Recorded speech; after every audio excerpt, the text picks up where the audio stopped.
10 сынып Қазақстан тарихы 2 сабақ. Тақырыбы Орталық Азия ұғымының тарихы және географиялық аспектілері.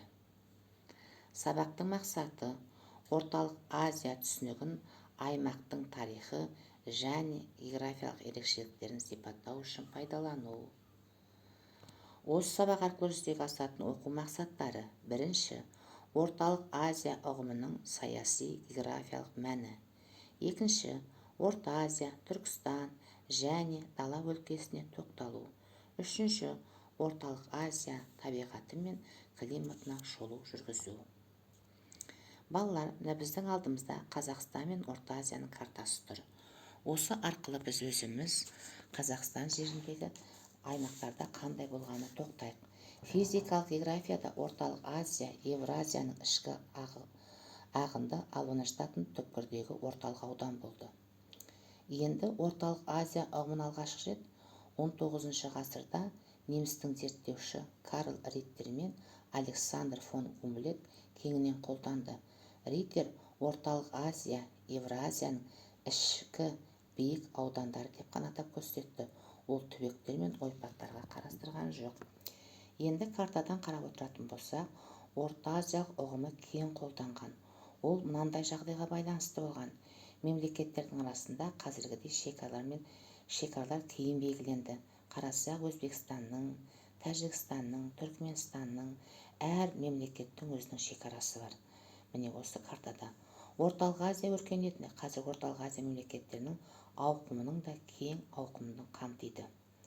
Орталық Азияның батыс бөлігінің тарихы оның шығыс бөлігінің тарихымен сабақтас. Орталық Азияның жалпы тарихымен таныспай, Қазақстанның тарихын егжей білу мүмкін емес. Енді мына жерде сендерге балалар сөздіктер берілген. Ол Орталық Азия, Орта Азия, саяси география, физикалық география, аймақ, ішкі ағын аймағы, дала ландшафты, құрғақ климат дейді. Мен осы сөздерге сендерге толық мағына беріп кетейін. Орталық Азия Азияның ішкі аумағында орналасқан табиғат аймағы. Батысы мен солтүстік батысындағы елдер Қазақстан, Қырғызстан, Өзбекстан, Тәжікстан мемлекеттері. Солтүстік Моңғолия, Қытайдың солтүстік батыс бөлігі орналасқан. Орталық Азия шығысқа қарай 3 агрогеографиялық белдеуден тұрады. Орта Азия құрлығының Қырғыз, Өзбек, Тәжік, Түрік республикалары мен Қазақстанның оңтүстік аймақ штат облыстары. Оңтүстік облыстар деп отқанымыз балалар біздің Шымкент, Қызылорда, міне осы жердегі көптеген облыстары осы Орта Азияға кіреді екен.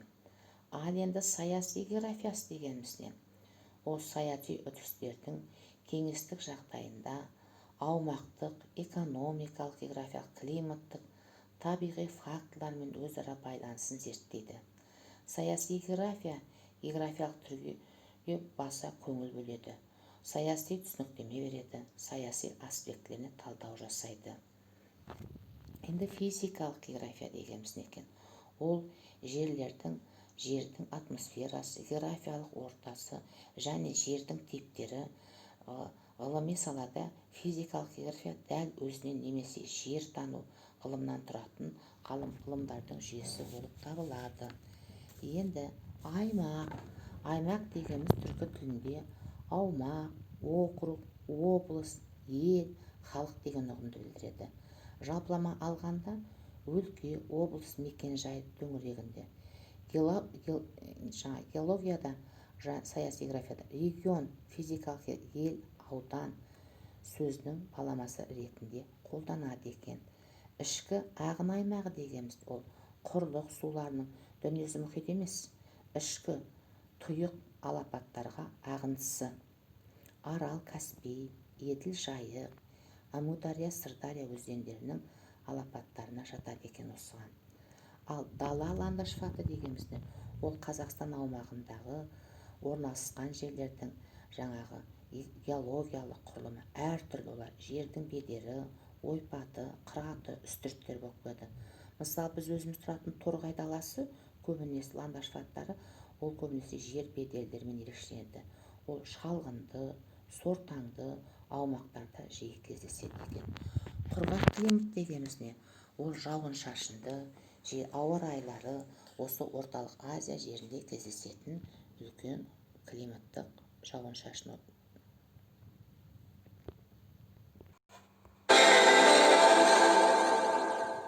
Ауа райының күрт жылуы жаһандық мегатренді орталық Азия кеңістігіне айтарлықтай қауіп-қатер ала келуі мүмкін. Сарапшылардың пайымдауынша, Еуразия төңірегіндегі 5 ел климаттың өзгеруінен жапа шегуі ықтимал. Бірінші кезекте ауа райының тылсым мінезі ауыл шаруашылығының дамуына кері әсерін тигізеді. Қуаңшылық орын алып, салдарынан азық-түлік қауіпсіздігін сақтау қиынға соқпақ. Өзен көлдердің тартылуы кесірінен энергетикалық сектор әлсіреп қалуы ғажап емес дейді мамандар. Бүгінгі таңда көптеген елдер су көздеріне тәуелді. Себебі қуаттың негізгі бөлігін электростанциялардан өндіреді. Сондықтан орталық Азия мемлекеттері қолайсыз ауа райына қарсы күш біріктіріп, жұмыла әрекет жасауға кірісіп кетті. Бұл бағытта құрылған аймақтық мемлекетаралық экологиялық орталық түйткілдің түйінін тарқатуда өз септігін тигізбек. Оның мақсаты қоршаған ортаны қорғау саласында табиғи таза әдіснамалар мен экологиялық инновацияларды ендіру бойынша тәжірибе бөлісіп, пікір алмасу. Орталық өңірдегі 5 елдің үкіметтік органдары мен мемлекеттік емес секторын біріктіруші алаңға айналды. Существует ряд факторов, которые уже на сегодняшний день наблюдаются. Это в первую очередь именно частота стихийных бедствий, как последствия изменений. Бүгінгі таңда ауа райының өзгеруін айғақтайтын бірқатар факторлар байқалады. Бұл бірінші кезекте табиғи апаттардың жиілей түсуі, сел тасқындары, су басу мен құрғақшылық үрдістерінің өсіп келетіні адамзатты алаңдатады. Сондай-ақ сарапшылардың бағалауынша алдағы 10-15 жылда ауа райының температурасы жоғарылайтын болады. Аймақта шамамен әлемдік орташа деңгейден асады деп болжануда. Біріккен ұлттар ұйымының мәліметтеріне сәйкес келесі 10-15 жылда орталық Азия кеңістігіндегі кей елдерде су тапшылығы сезілетін болады. Про ООН последующие 10-15 лет будет проявляться именно дефицит воды в некоторых регионах Центральной Азии.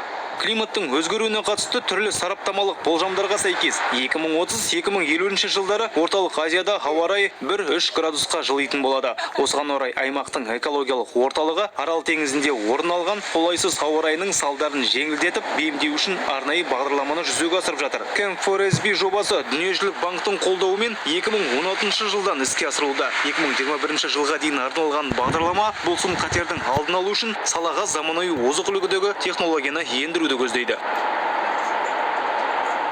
Мы уже провели оценку потребностей, то есть что необходимо сделать для стран Центральной Азии. Мы провели опрос, оценку. Біз арнайы сауалнамалар, зерттеулер жүргізудің нәтижесінде климаттың өзгеруіне қарсы орталық Азия елдеріне қалай қорғанып, қандай ақпараттық өнім қажет болатынын анықтадық. Сондай-ақ аймақтағы гидрометеорология саласын жаңғыртып, қызметтерінің мәліметтерін жинастырып, жұмысын жетілдіре түсудің жолдарын қарастырдық. Осыған орай гидрологиялық климаттық модельдеу, нақты бағалау сынды қызметтерді дамыту үшін арнайы оқыту бағдарламаларын құрып қойдық. Міне балдарсына жаңа видеодан құрғақ климат жайында көрдіңдер. Енді сабағымызды қорыта келгенде саяси географиялық карта бойынша қарастырғанда орталық Азияға небәрі көршілес 5 ел кірді. Олар Қазақстан, Өзбекстан, Түркменстан, Қырғызстан, Тәжікстан. Орталық Азияның сипаты шұғыл континенталды құрғақ климатқа тән болып келеді. Сұрақ: қазіргі кездегі саяси шекара бөлінісінің негізінде қандай қағидат жағдайлар бар? Қазақстан біртұтас саяси географиялық бейнесін қалыптастыруға не себеп болды? Үйге тапсырма алыңдар. Картаға қарап сұрақтарға жауап беріңдер. Неліктен Қазақстанның көп бөлігі Моңғолия мен Ауғанстанның шартты түрде физикалық географиялық көзқарасы тұрғысынан орталық Азия құрамына енбейді? Екінші, орталық Азияның физикалық картасында осы параграфта көрсетілген ойпаттар мен тау-қыраттарын, өзен көлдерді, орталық Азияның шөлдерін көрсетіңдер.